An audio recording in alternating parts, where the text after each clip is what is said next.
All right, we are back. Biscuits and SEC doing an SEC preview thing. This is the official start of college football season, and I'm very happy to welcome back the Hammer and Bossman Slim into here to talk a little bit about college football. How you guys doing? Doing great, man. It's good to see you, Steven. It's been a long off season, and we're excited for week zero. All right, before we get started, I do want to let you know that today's episode is brought to you by BetOnline. BetOnline has you covered this season with more props, odds, and lines than ever before. BetOnline, where the game starts. Anyway, let's go ahead and get right into it. Vanderbilt is going like 4,000 miles to Honolulu. They're playing in a 9,000 seat stadium, which some could argue is about 4,000 more than Dudley Field gets on a regular basis.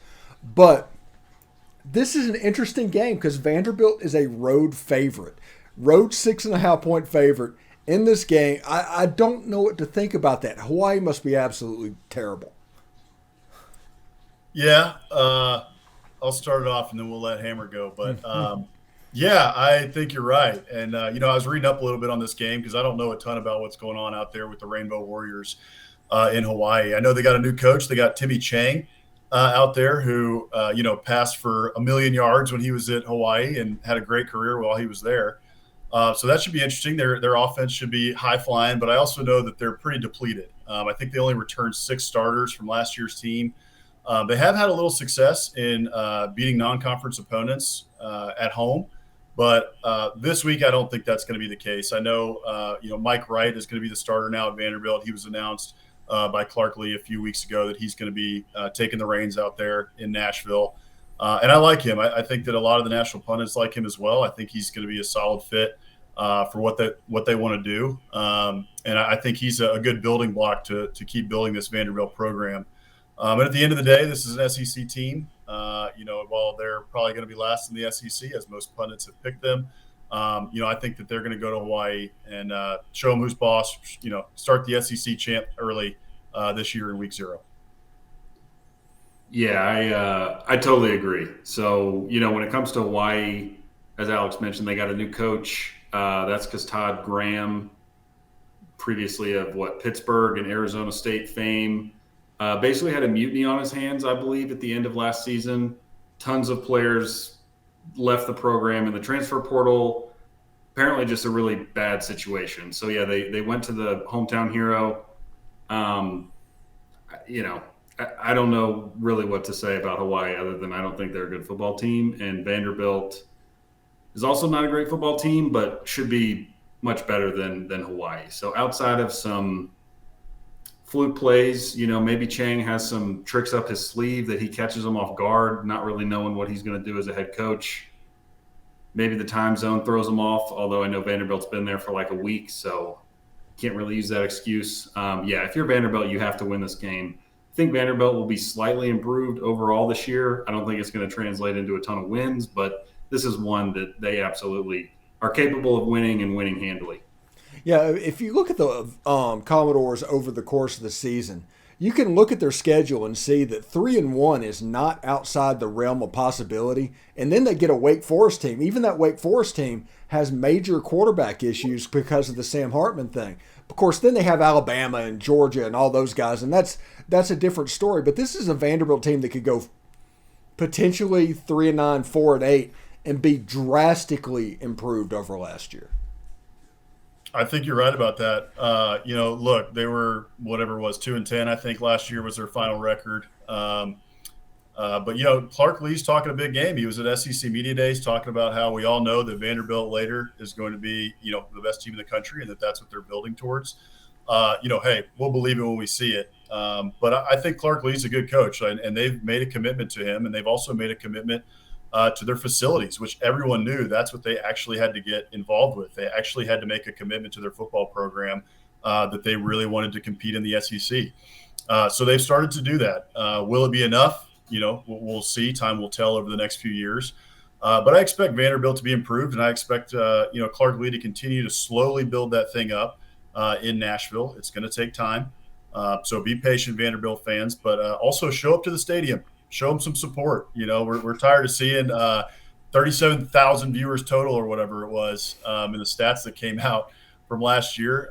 Show up and support the Commodores, even if they're getting blown out, because Clark Lee really needs that support, and he also is working really hard to make sure that they have a winner, here in 3 to 4 years.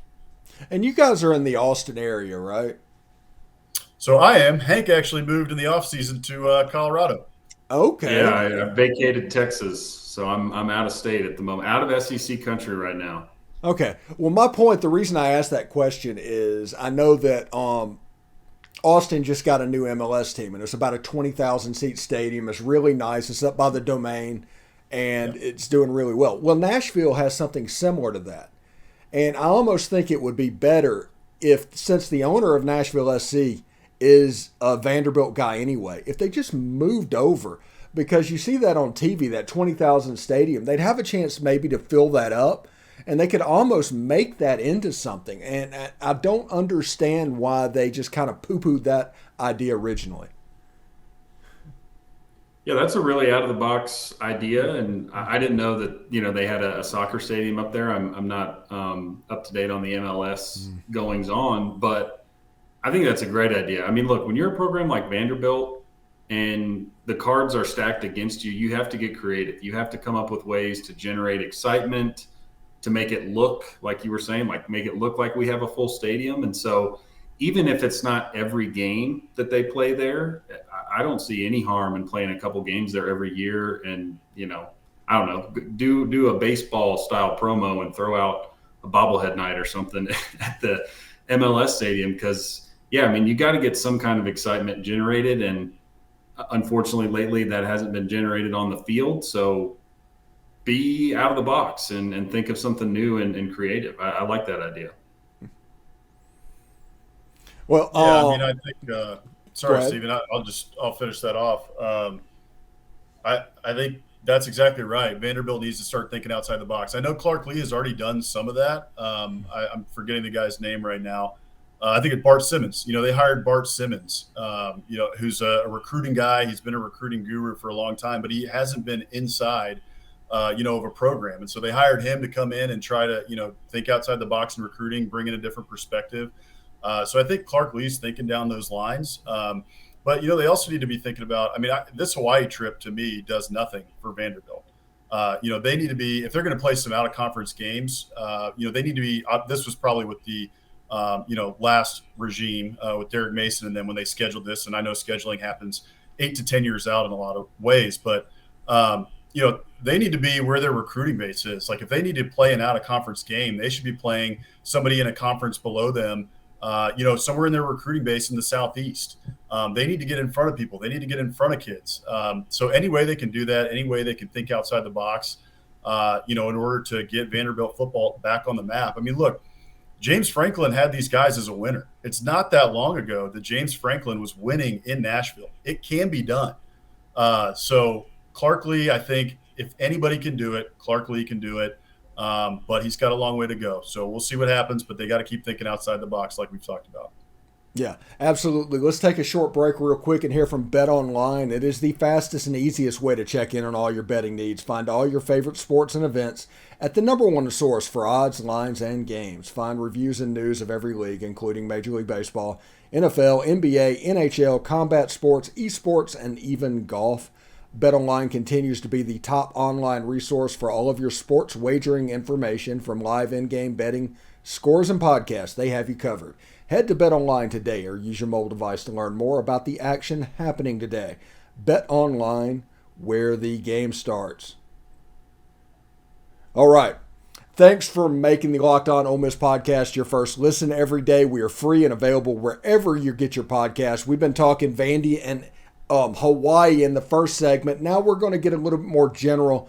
And it says SEC preview on the side, but we might just do quick surprises because we want to talk about Brew McCoy and Allen Green as well. So we'll start with you, Hank.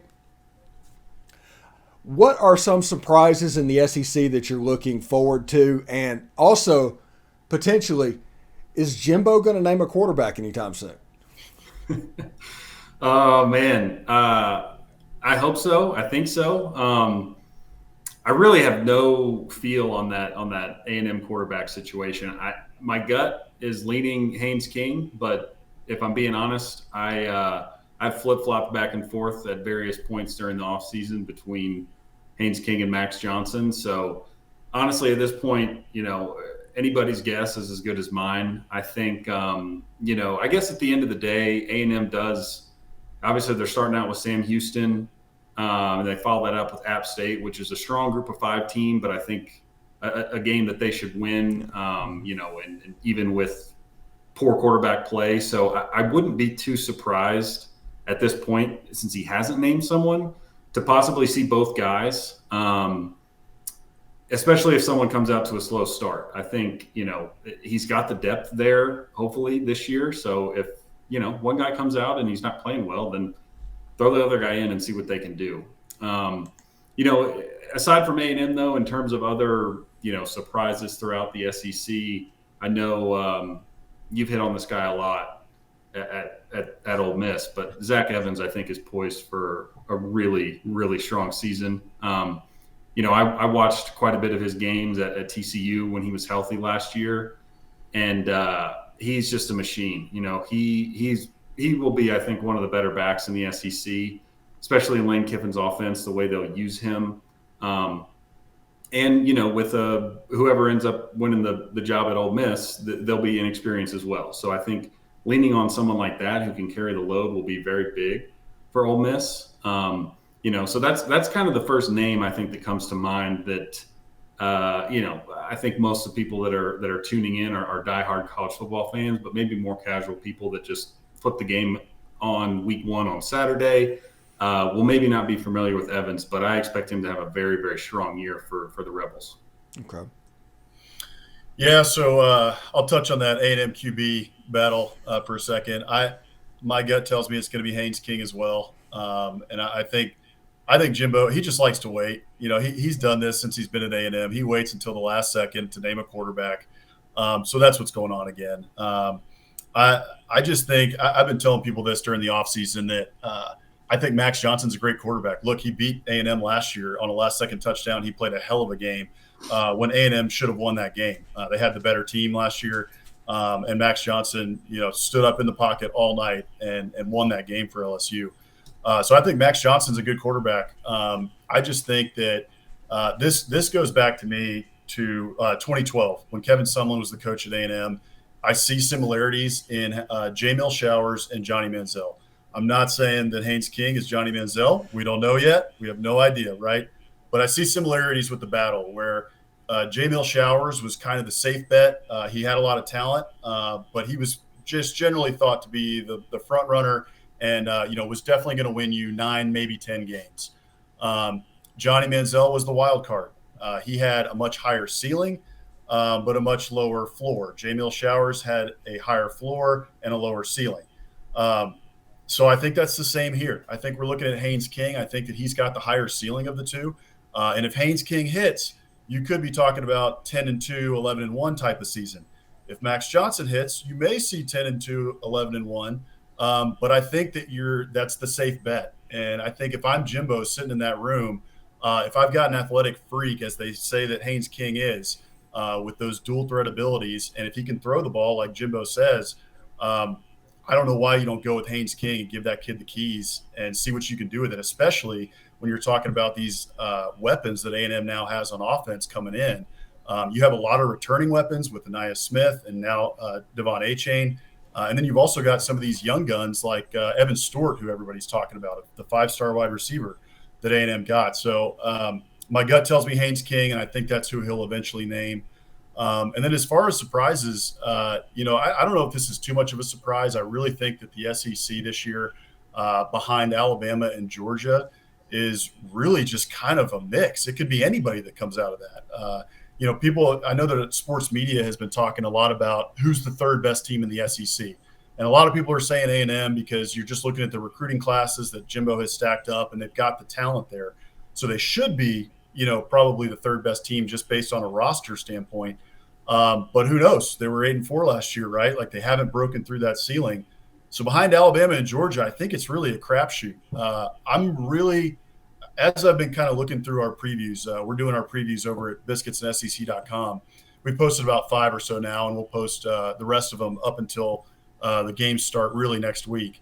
But I did the Tennessee preview, and I'm kind of looking at them, and I'm looking at the SEC East, and I'm thinking, most people are looking at Kentucky, and there's a ton of hype around Will Levis with everything that he was able to do last year, and really, it's a lot about his stature and like his combine stats, And I'm just not buying the hype. I got to be honest. Like, I think without Wan'Dale Robinson, like he's gonna regress. I know that they've got some wide receivers that they're excited about, but I think that Wan'Dale Robinson was his security blanket last year. And I don't know that he's going to be able to produce the way that he was able to produce last year. So that tells me, I think my surprise, if you can call it that, is Tennessee. I think Tennessee actually jumps Kentucky and ends up second in the East, just based on Hendon Hooker. I mean, that kid is a stud. He came in last year, did a great job. And I think Heupel's really building on something out there. And I think we'll touch on it a little bit later. But, Brew McCoy's coming in. He hasn't had a great career so far, but he has the potential. And they've also got Cedric Tillman out there at wide receiver. They've got pieces that I think give Tennessee the possibility to jump to number 2. And I think that's my surprise in the SEC this year. Yeah, that's actually my surprise as well, Tennessee. I think they have a chance to take a real step. If their defense can stop a nosebleed this year, they have a chance to be really good because offensively they are going to be fine. Real quick, is there any other teams that we need to look at? Maybe somebody we're not thinking of, like Mississippi State, Missouri, somewhere in that? That was going to be my one. People are talking a little bit about Missouri. I'm just not sold on Eli Drinkwitz right now. He's recruiting okay. If you look at the recruiting rankings, he brought in Luther Burden, right, a big 5-star wide receiver. That's a huge get for them. I'm not sold on what they have at quarterback. And so I think that Missouri is just kind of going to stay middling right now. I really don't see much improvement this year from them. Mississippi State, that's really the wild card, I think, in the West, because that Mike Leach, ever since he's been at Texas Tech, and we talked about this last year, that guy plays spoiler, and he's good at it. And I was listening to something today talking, there was an NFL scout, I think, on one of the shows that I was listening to, and the NFL scout was telling, the show that Mississippi State has a sneaky good roster, and people are sleeping on them. And they've got Will Rogers at the helm now in year, I think, 2 or 2.5, I guess, of Leach's offense.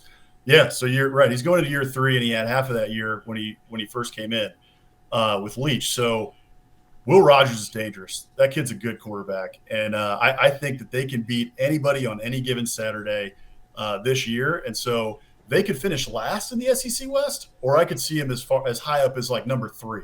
So who knows? We'll see. Yeah, the bottom of the SEC is interesting in that way because after Alabama and Georgia, you just really have a bunch of teams that you can just almost magic 8-ball this. It's like, okay, Mississippi State, when it comes to that.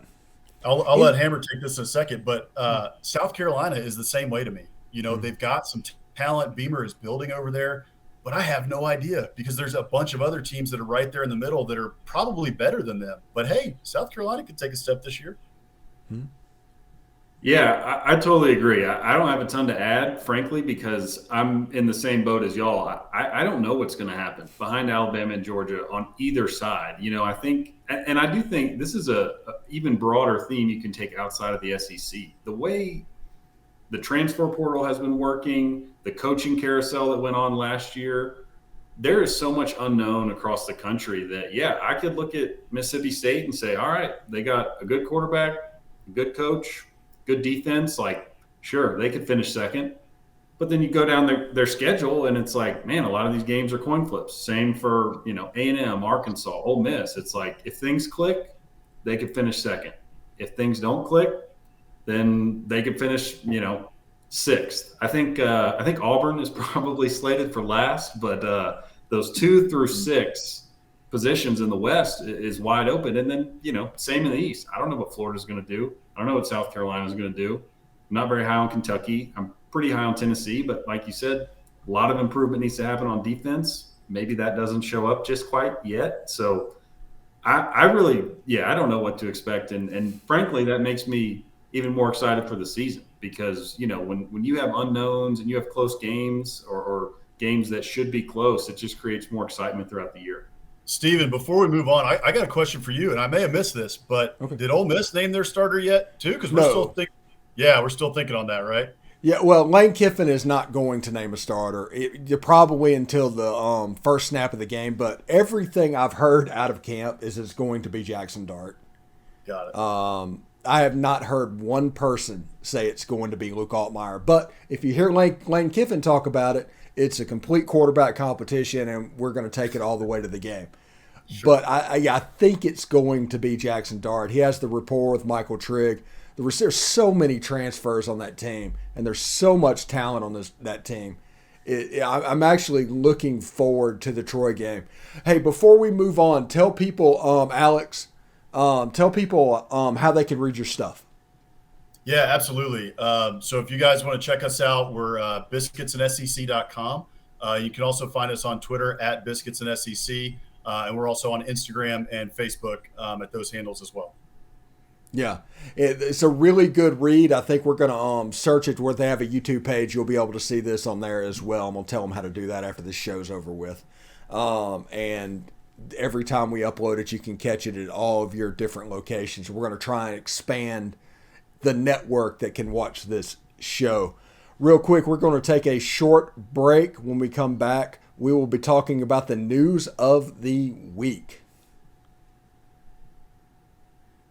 All right. Thanks for making the Locked On Ole Miss podcast your first listen every day. Rate and review us on iTunes and Spotify, please. You can say whatever you want to say. Just make sure it's a 5-star review. That'll help others find the show in the future. Just say whatever. You can talk about Steve being a narcissist, but his guests are really cool, and that's going to be completely fine.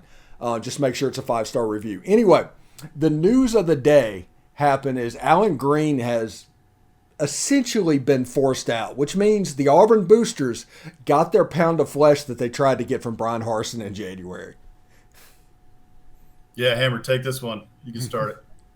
Yeah, I'll go ahead and start. I mean, exactly what you said. This is a direct response to the initial hiring of Brian Harsin, which we know boosters were not a fan of. And Green stood up and said, "This is my guy. I'm going to make this hire." They tried to force Harsin out after one season. Did not work. And now they've forced Green out. And I think I'm actually going to read something real quick. It was a quote from sitting athletic director of Tennessee, Danny White. He tweeted after this went down this afternoon and said, "Congratulations at A. Green the fourth for getting the heck out of a crazy situation for greener pastures. I admire how you manage that chaos with class and integrity. Look forward to seeing your next chapter." From a sitting athletic director in the SEC. So in my mind, that tells me all I need to know about what's going on at Auburn. Brian Harsin already was a sitting duck. He's even more of a sitting duck now. I mean, I don't know what they're doing other than it seems like scrapping this season, and the boosters are going to make a power play, probably hire whatever athletic director they want, and then hire the coach that they want at the end of this year. And I feel for Harsin. I feel for the players because they still have to play 12 games. They still have to play an SEC schedule. And it's clear that, the university and the administration is not in their corner. So it's a tough situation. And Auburn just continues to be just a total dumpster fire when it comes to off the field athletic department goings on. So it's a mess down there. But yeah, I was floored when I saw that quote from a sitting AD in the conference. That's pretty unbelievable. I hadn't seen that yet. But we could all read between the lines as soon as this came out. As soon as the news came out that, Green was stepping down, it's kind of like, oh, okay. Yeah, he was forced out. This guy has been in athletics now for how long? I mean, a decade or more. He's well respected throughout the industry. And Auburn seemed to have a good one. And now he's just stepping out, for other new professional opportunities that are undisclosed and unnamed. He got forced out. And by the way, if I was the Auburn athletic director or assistant AD or whatever, I would be looking for new professional opportunities anyway. I wouldn't last 1 year there because I wouldn't want to be there. I mean, the environment there is just completely toxic. We saw what they put Brian Harsin through in the offseason, which seems completely unfounded after an investigation. So he's still there coaching. But he's now just a sitting duck. He's a lame duck coach. That's just the truth. Like, he does not have his security blanket there anymore in Alan Green, who's the one who fought for him and is the one that hired him. And now he's just kind of sitting out there on a limb. And like Hank said, they now have to go play a full season, and Brian Harsin somehow has to recruit while pretty much everybody in the SEC now is going to recruit against him with this, right? You're going to walk into somebody's living room, whether it's Alabama, Ole Miss, Texas A&M, or Tennessee, or whoever, and this kid's considering Auburn, and now you're just going to tell him, Brian Harsin's not going to be there. You have no idea who their coach is going to be. Josh Heupel, is going to be here for another 4 years. Jimbo Fisher is going to be here for another 6-7 years. That Nick Saban is going to be here until he's 85 years old and walking around with a cane. So this thing right now with Auburn, it's really unfortunate, and this has just gotten even worse and worse since Gus Malzahn left. I mean, that guy keeps looking better and better down at UCF. Like, good for him. He's making millions of dollars hanging out in Orlando now and just having fun with UCF. And, he just gets to watch from afar at the dumpster fire that's taking place at Auburn. The big question I have coming out of this really is who, when, and if it happens, but when it happens, who's going to take this job? I mean, when you have Alan Green and you've got Brian Harsin, who by all accounts is very well-respected coach. And I think if they actually gave him a shot, Brian Harsin would probably do a pretty damn good job. Mm-hmm. But they're not giving him a shot, and he's going to be out of there soon. They had two of the best in the business, people who are respected throughout the industry, and they are going to run him out of town. So who in their right mind, what good coach would take that Auburn job except for a crazy psychopath who's willing to take on the boosters? And I don't know who that is out there right now. Todd Graham? Todd Graham. Maybe it is. Yeah. But seriously, if you look at Auburn's athletic department under Alan Green, Lance Thompson made the College World Series. Bruce Pearl actually made Auburn basketball worth watching because before it wasn't. And they're just trying to rebuild their football program. And honestly, if you would leave Brian Harsin alone, he would do that. Okay, I'm going to ask you this question real quick, and I know this is Biscuits and SEC, but this is kind of relevant because Texas is coming in. More dysfunctional booster group, Texas or Auburn? That's a heater. I would say at the moment it's Auburn, hands down. Texas has its own fair share of issues that have been well documented over time, right? I do think within the last couple of years, at least, there's potentially, I won't say definitively, but I think potentially there has been some egos that have been checked in that room. Because let's be honest, they hired Steve Sarkisian, who on paper was not a home run hire, right? They had their sights set on, if you recall, on Urban Meyer. That's who they were going to hire. That's who everyone said they were going to hire. That's what all the fans said they were going to hire.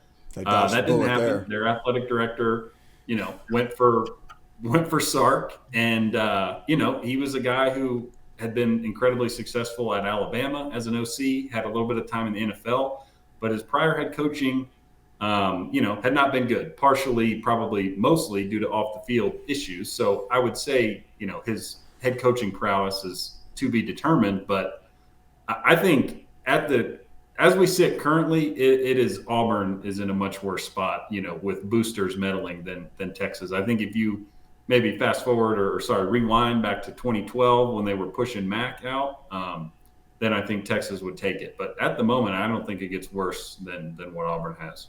Yeah, it's hard to imagine that, like, the Bobby Petrino Jetgate thing happened like 15 years ago, 16 years ago. I mean, it wasn't that long, but it's just one calamity after another. And it's like, hey, let's have a Watergate every 5 years. That's the Auburn boosters. It's absolutely ridiculous. Anyway, let's move on real quick before we get out of here. Brew McCoy got his eligibility from the NCAA after a long pronounced fight between Tennessee and USC, and it just kind of got weird. But now you have like a 22-year-old redshirt freshman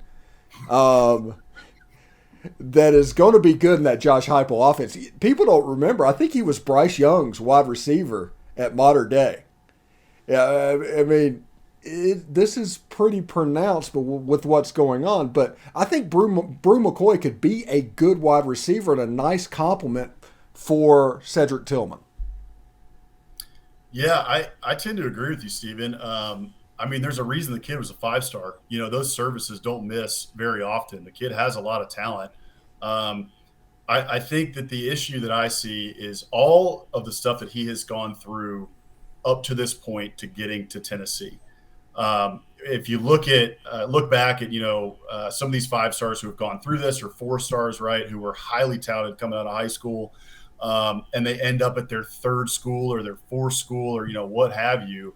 A lot of times that is a predictor of a bust. Those kids that are 4 and 5 stars that stick it out at their said school, whether they contribute early or whether they come in junior year and then it's their time. Those kids that stick it out, usually those are the ones that make it and end up being really good and end up with an NFL career. But I've read some stuff about that, and the kids that end up transferring a few times, thinking of like Eric Gilbert right now at Georgia, thinking of Brew McCoy now at Tennessee. That is whatever his name is. Who's that? That Tate, whatever, that went to Ohio State, Miami, UNLV, and Tate Martell. Exactly. Yeah. He's a prime example of what I'm talking about.